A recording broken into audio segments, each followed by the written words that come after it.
130 психолози се на располагање за психолошка поддршка на учениците и студентите во општините во Истокот, каде што има починати и повредени кои се наоѓаат на лекување во земјава и странство. Психолозите работат на терен и преку телефонски јавувања. Министерката за образование и наука денеска го посети Средното медицинско училиште во Штип, каде во едно одделение има тројца починати, а неколку ученици се повредени. Министерството за образование во координација со Комората на психолози, Институтот за психологија, УНИЦЕФ и Црвениот крст организира присуство на психолози во кризните подрачја. На УГД исто така има отворено Центар за советување на млади, всушност збирно место на психолозите, каде што тие се среќаваат, прават план и продолжуваат да работат низ градот, а секако и таму индивидуално да работат.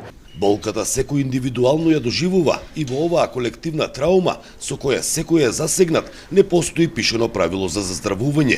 Имавме неколку фази кои што помина, имавме после шокот и љутина и тоа е нормална емоција. Почнува периодот на тага, нека сите пак ја кажам, се е индивидуално, но ги пратиме. Значи од ден на ден се менува состојбата и тука сме за се што доаѓа поред, па дури и за таквите состојби, анксиозни состојби, депресивност и слично. Освен за учениците, психолозите се достапни за возрастните од неколку општини од каде има жртви и повредени во трагичниот настан во Кочани. За Сител, Трајан Ристовски.